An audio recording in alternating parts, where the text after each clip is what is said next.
I'm going to read a passage now from Matthew's Gospel, and this is the one that we're going to think about this morning. It's from the Sermon on the Mount, so Matthew chapter 5, verses 43 to 48. You have heard that it was said, "You shall love your neighbour and hate your enemy." But I say to you, love your enemies, bless those who curse you. Do good to those who hate you and pray for those who spitefully use you and persecute you, that you may be sons of your Father in heaven. For he makes his sun rise on the evil and on the good, and sends rain on the just and on the unjust. For if you love those who love you, what reward have you? Do not even the tax collectors do the same? And if you greet your brethren only, what do you do more than others? Do not even the tax collectors do so? Therefore you shall be perfect, just as your Father in heaven is perfect.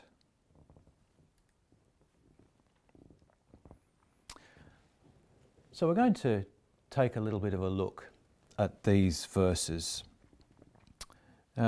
He begins, the Lord says in verse 43, "You have heard that it was said, you shall love your neighbour and hate your enemy." And he is in part quoting from the book of Leviticus, a well-known law of the Jews. But then he very quickly moves on to verse 44 that we have here. "But I say to you, love your enemies, bless those who curse you, do good to those who hate you, and pray for those who spitefully use you and persecute you." Now, what I want you to understand about this verse is that many of the words contained in this verse, in the New King James Version, do not occur in many translations. So if you were to go to the New International Version, for example, it would look something like this. "But I say to you, love your enemies and pray for those who persecute you." And that's because part of this text is disputed, whether it was original or not. But I'm going to go back to the New King James Version and look at what that passage, what that verse actually means. What I've done is I've taken the 4 phrases in that New King James Version and I've looked at a Bible site called Bible Hub. And so these are these 4 phrases and what they mean, expanding these words. Now there's a lot more words here than the verse that we're familiar with in the Bible. So the first phrase can be written this way: love unconditionally those who are irreconcilably hostile towards you. And that hostility proceeds out of a personal hatred bent on inflicting harm. That's the first phrase. The second phrase, pray, switching human wishes, human desires, for God's wishes and desires, for those who hunt you down. It's quite a strong word, a strong phrase, those who hunt you down. The third phrase, speak reason which confers benefit or bless those who curse or condemn you. And the final phrase, do good to and benefit those who seek to intimidate by using threats and false accusations to smear your reputation, and those who prefer others over you. Now you can see that in the English translation we lose so much of the meaning of the Greek text. So I've taken each of those Greek words and I've expanded it with as much meaning as I can fit in, and it's come up with a much, much longer translation of that verse. But what I want you to notice here is that what you are asking or being asked to do is the exact opposite of what is being done to you. And it is the opposite of what you may well feel like doing. Now, where does this action and this attitude come from? Well, we find it in the next verse. That you may be sons of your Father in heaven. Now, I want to talk about this word Father and what it means. I think I've referred to it recently in the last few weeks before. There's a rather interesting and lengthy conversation that Jesus has with the rulers of the Jews in John's Gospel. John's Gospel, chapter 8, is very well known for the woman caught in adultery. But following on from that, there is this conversation, quite an extended passage. And Jesus says in this conversation, this is the Pharisees first speaking, then they said to him, "Where is your Father?" And Jesus answered, "You know neither me nor my Father. If you had known me, you would have known my Father also." Now, as we go on through the conversation, we find this, and this is the Lord's words. "I speak what I have seen with my Father, and you do what you have seen with your father." Now, there's a debate about whether the Jews are descended from Abraham or not. But it culminates in verses like this. So verse 41, he goes on, he says, "You do the deeds of your father." And then a little further on in verse 44, he says, "You are of your father the devil, and the desires of your father you want to do. He was a murderer from the beginning and does not stand in the truth, because there is no truth in him. When he speaks a lie, he speaks from his own resources, for he is a liar and the father of it." Jesus is not debating with the Jews their physical lineage. He's not talking about them being physical children of Abraham. What he's talking about is Father in the sense of being the source of actions and attitudes. So when Jesus says, "I speak what I've seen with my Father, and you do what you have seen with your Father," he's talking about the source of our actions.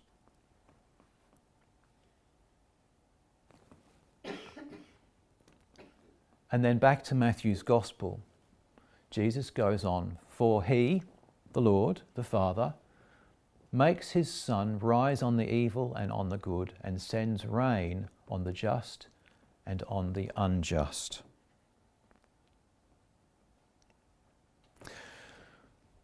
So the source of our actions and the source of this attitude that we are to have to others is to be driven by the Lord at work within our lives. We are not to be driven by the circumstances in which we find ourselves. We're not to be driven by the way we expect others to act towards us. We're not to be driven by our own selfhood, our own nature, and we're not to be driven by the way we wish to appear before others. We're to be driven by the Lord as the Father and author of all of our actions. Now, here's an example from the writings, from the teachings of our church, and it talks about charity. It's one of my favourite passages. "Those who have faith that inheres or dwells in charity notice the goods with a person. And if they do see evils and falsities, they excuse them, and if possible, endeavour with that person to correct them." And a few paragraphs further on, he says that those people think nothing else than good of the neighbour and speak nothing but good, and this not for their own sake or that of him with whom they seek to curry favour, but from the Lord thus at work within charity. There is the Lord present in our lives, which causes us to do these things and to act and respond in these ways. See, it's very often the perception of someone being our enemy which is the problem. It's not the person themselves as our perception of them. And that's true not only of people, of individuals, but it's true of the situations and the difficulties we face in life, the things that we instinctively turn away from, believing to be bad for us or painful or unpleasant. I have this book on my shelf, and it's one I've enjoyed reading, called Hug the Monster. And the subtitle is How to Embrace Your Fears and Live Your Dreams. And it's all about confronting those difficult situations that we find in life openly and accepting the lessons that they bring into our lives rather than running away from unpleasantness or difficulty. If you think back on your own life and the experiences that you've endured, and think about some of the difficult problems that you've faced in life, as you've moved through it, you have learnt something from it.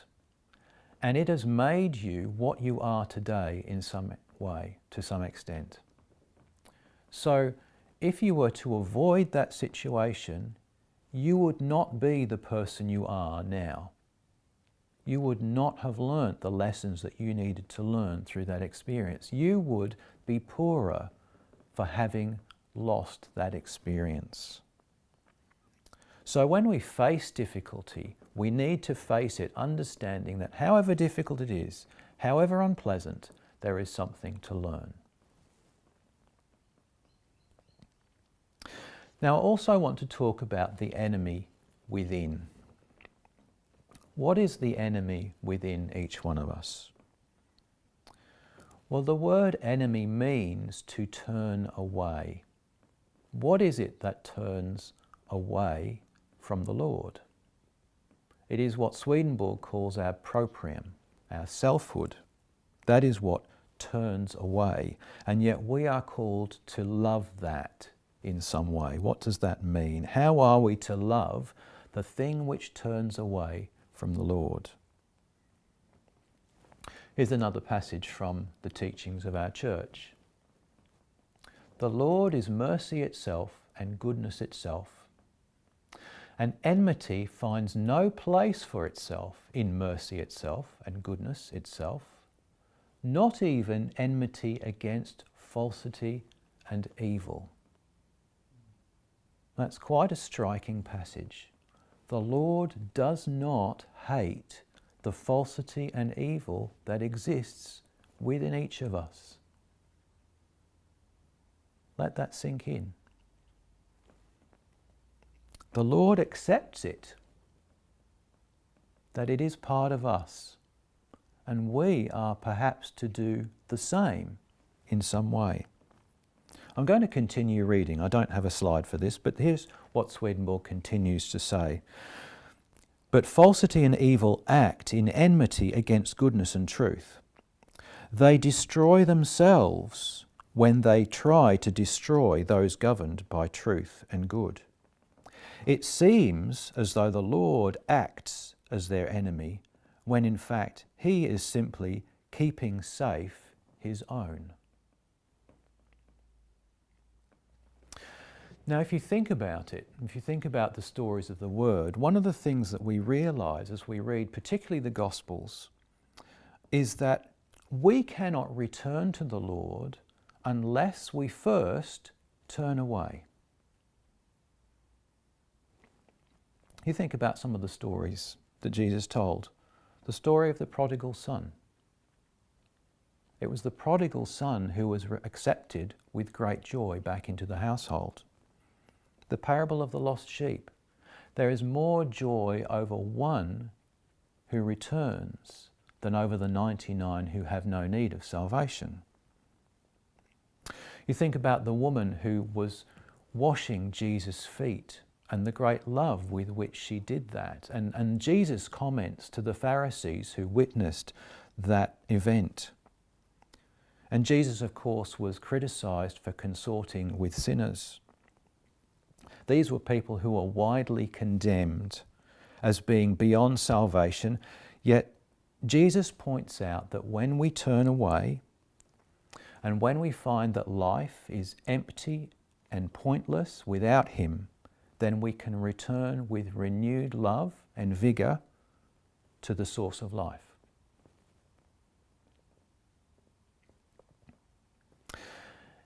Even that part of us which is irredeemable has a part to play in our lives.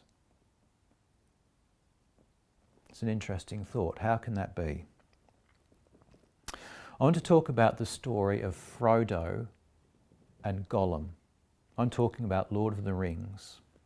Frodo Baggins is given the task of destroying the Ring of Power, and he carries it deep into the enemy territory, into Mordor, to throw it into the fires of Mount Doom. Now, on this journey, Frodo encounters Gollum who possessed the ring for so long, and it turned his heart. It made Gollum the evil character that he is. And Frodo, at one point in the journey, speaks to Gandalf, and Gandalf cautions Frodo. Frodo wants to see Gollum destroyed. Frodo wishes that Gollum was not part of the journey. But Gandalf counsels him and says, I feel that he has a purpose yet to play. Now, when Frodo reaches Mount Doom, and he's standing above the fires, waiting to throw the ring in, Frodo is unable to do it. He cannot let go of the ring. It is starting to take possession of him. And it is at that point that Gollum comes in and he unleashes his own desire for the ring. And he steals the ring from Frodo, but in doing so, falls himself into the fires of Mount Doom, and both he and the ring are destroyed. It is because of Gollum that Frodo is able to fulfill the mission that he has been given. When we read the teachings of our church, we understand that when we go to heaven, when we become angels, when we are regenerated, we keep our proprium. We keep the evils within us. They are not destroyed, they are merely put to the side, but they play a use. And their use is for us to come to realize our need of the Lord. And occasionally, as angels go into what Swedenborg calls evening states, they're allowed to slip back a little into their proprium and sense the evils within them, to sense what they would be like without the Lord's presence in their lives. And so that proprium, that thing that we turn away from and find most disgusting about ourselves, can help us appreciate the new spiritual life the Lord offers.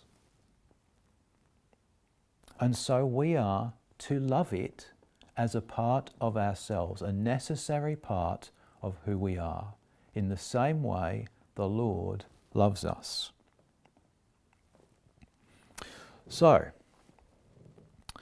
should you just go out and do whatever tickles your fancy? If you feel a desire for an evil, should you go and do it? Well, no, that's not what I'm saying. But you ought to recognize what you are truly capable of. You don't actually need to do it to recognize that. It only takes a little self-reflection. You ought to understand that you're going to continue making mistakes. You ought to look back on your life and recognize the wrong things that you have done, but there is no use beating yourself up about it. We need to take a real good, hard, honest look at our lives, but then realize that despite all of that, the Lord still loves us, and we ought to love ourselves in that same way. The reality is, as I said before, is you've learnt something from that experience, and you've put that particular part of your personality aside because of it. You're asked to accept what is, not look for some theoretical state of perfection. Love sees your true nature. It doesn't condone it, but forgives it.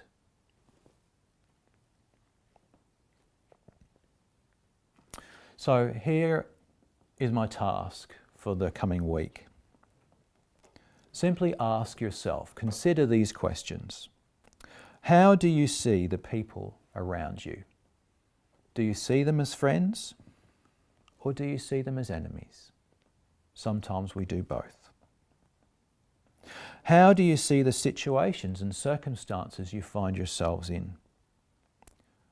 Do you look at your present circumstances as blessings or curses, or perhaps as lessons to be learnt? And how do you view yourself?